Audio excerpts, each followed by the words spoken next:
No ano passado, a captação nas fazendas recuou 5% no Brasil. Mas a produção das 100 maiores fazendas de pecuária leiteira aumentou quase 5%. Quem diz isso é o estudo anual Top 100 2023, elaborado pela consultoria Milk Point, com dados de 2022, estudo que foi divulgado esta semana. O Marcelo de Carvalho, que é o diretor da Milk Point, diz que a produção de leite dos maiores cresce em média 7,6% ao ano. Acompanhe a entrevista a Walter Pulga Júnior. A plataforma Milk Point faz anualmente pesquisa para identificar os 100 maiores produtores de leite do país. E agora, a 2023, a chamada Top 100 2023, que apura a produção em 2022, traz algumas informações surpreendentes. Eu tenho comigo o CEO da Milk Point, o Marcelo de Carvalho, que vai explicar os números que ele apurou neste levantamento. Obrigado por ter aceito o convite, Marcelo. Vamos explicar a situação. O Brasil está captando menos leite, mas os 100 maiores produtores estão aumentando a produção. O que ocorre? Olá, Pulga, tudo bem? É um prazer estar aí com vocês, né, falando um pouquinho aí sobre o mercado de leite, né? De fato, essa é uma tendência que já vem acontecendo há quase 10 anos, né? A produção dos top 100 está se descolando da produção brasileira, né? Desde 2014, a gente está andando de lado na produção brasileira, né, por volta dos 35 bilhões de litros por ano, e os top 100 têm crescido 7,6% ao ano em média. Então, o que ocorre, né, é que esses produtores, eles têm, obviamente, uma aplicação de tecnologia, né, uma tecnologia que acaba se pagando, esse é um ponto. Eles têm um tamanho que permite ter uma gestão interessante, né, então tem uma gestão mais em linha com o que precisa se ter, né, eles têm vantagens de mercado, né, tanto na compra de insumos quanto na venda de leite. O Brasil tem uma característica talvez meio sui generis, né? E apesar do leite ser uma commodity, se você produz mais, você tem um acréscimo de preço em relação aos que produzem menos. Então isso faz com que também a atividade se torne mais atrativa para esses produtores. Bom, segundo o seu levantamento, houve um crescimento no ano passado de produção entre os 100 maiores produtores de leite do Brasil de cerca de 5%. De outro lado, nós tivemos aí uma queda na captação aproximada também de 5%. Essa é uma tendência que permanece e deve continuar? Olha, essa é uma boa pergunta, né? O que tem acontecido, que a gente tem monitorado aqui no nosso trabalho de mercado, é que as condições, né, que fomentavam o aumento da produção no passado, elas estão mais desafiadoras agora, né? Se a gente for analisar a rentabilidade da atividade, vamos pegar uma vaca de 20 quilos por dia, né, e tirar o custo de alimentação dela, né, ela é mais rentável hoje do que era há 20 anos atrás. Mas acontecem algumas coisas. Primeiro, o ambiente rural tem uma realidade de menos pessoas trabalhando. Então, tem uma questão de mão de obra, uma questão de sucessão familiar, né? Uma questão de competição com outras atividades. Então, não basta o leite ser rentável, ele tem que ser rentável e ele tem que ser atrativo em relação a outras atividades. A gente vê, por exemplo, regiões que têm uma propensão muito grande à agricultura, soja e milho. Vamos pegar, por exemplo, algumas regiões de Goiás. O leite pode ser muito rentável, mas ele está competindo com uma outra atividade que também é muito rentável, que talvez tenha um ambiente de negócios mais favorável em relação a mercados futuros, barter, enfim, um pacote tecnológico mais definido. Então, eu acho que o que tem acontecido no leite brasileiro é que a gente está hoje num ambiente mais desafiador, né? E a nossa matriz de produção, uma matriz muito baseada em pequena produção, os top 100 representam muito pouco do total, é importante falar isso, né?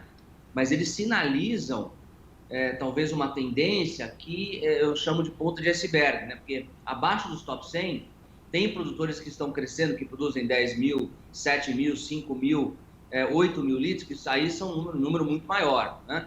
Então, o que a gente está acontecendo, está vendo no Brasil, é uma mudança da matriz produtiva.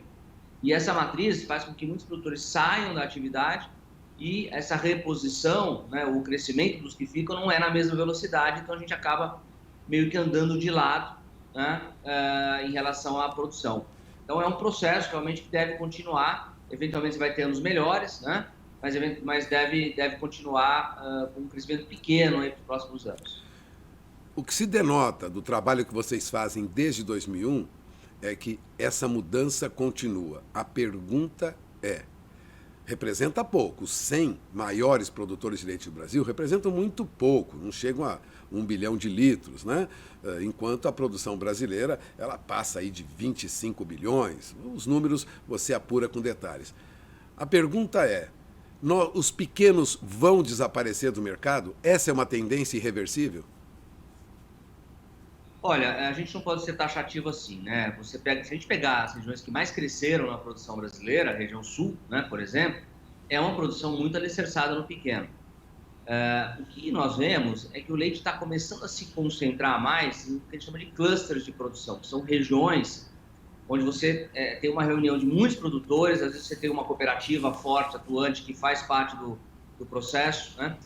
A hora que você tem clusters de produção, você vai ter mais opções de compra de insumos, mais mão de obra qualificada, mais técnicos qualificados, né? Mais pessoas, mais laticínios comprando leite, né? Então você vai criando um ambiente mais favorável. Então isso tem acontecido no leite. O produtor familiar ou pequeno produtor, para ele permanecer, ele tem que aplicar a tecnologia, porque ele não pode se dar ao luxo de não ter a tecnologia. Ele tem uma área pequena, ele precisa produzir o máximo possível com a mão de obra, que é escassa, muitas vezes é familiar, né? Ele precisa estar inserido num ambiente de negócio que ajude ele. Aí é possível. Ou ele ir para agregação de valor, que é uma outra história, a gente vê a questão dos queijos artesanais, etc., que também é um espaço interessante. Bom, a perspectiva, como você diz, é que tenhamos esses clusters, né? Na verdade, para traduzir, né, são regiões onde a atividade será desenvolvida com maior facilidade. Carambeí, no Paraná, é uma delas? Sem dúvida, né? Os campos gerais ali do Paraná, né? Carambeí, Castro, Arapoti, Vitimarsum ali um pouco para perto de Curitiba, né? Você encontra exatamente isso. E é uma coisa interessante porque você está num local de terras caríssimas, né? Terras que competem com uma agricultura do melhor nível possível e o leite está crescendo de forma consistente, né? No mesmo momento em que a produção brasileira andou de lado, ali vem crescendo muito, né? Então, isso mostra que o mercado é o mesmo, mas a maneira como o setor reage ao mercado gera respostas diferentes, né? E aí nós estamos falando muito da questão do ambiente de negócio, né? O que tem ali, né, que muda o ambiente de negócio e torna a atividade mais favorável. É isso que a gente tem que estudar mais e talvez se basear, se inspirar e levar para outras regiões. Uma última pergunta, Marcela. Você acompanha a produção de leite no Brasil, está patinando, como se diz no jargão aí dos economistas, né? Alguns pecuaristas, estamos patinando na produção, estamos importando muito. O Brasil vai continuar importando produtos lácteos ainda nos próximos anos? Olha, para a gente deixar de importar, né, de forma estrutural, né, sem fechar barreiras, né, que é uma coisa que provavelmente é impossível de fazer hoje, né, embora a gente tenha uma atuação aí das lideranças, né, de tentar conter, né, em algum grau quando a coisa sai do limite, mas para a gente parar de importar, só tem um caminho.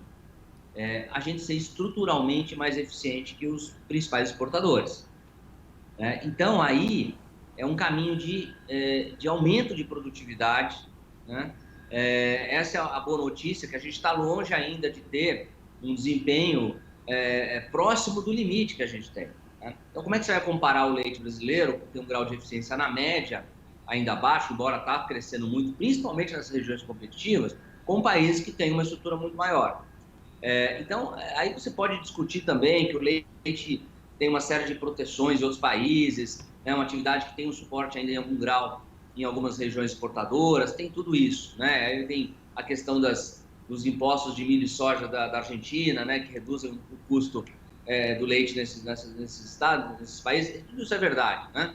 Mas Se a gente analisar a força do agro brasileiro, um outro aspecto importante, Guga, é o seguinte: o leite que cresce no mundo hoje, o que cresce no Brasil, é o leite de confinamento. E aí a gente tem a matéria-prima para isso, porque nós temos grão, né?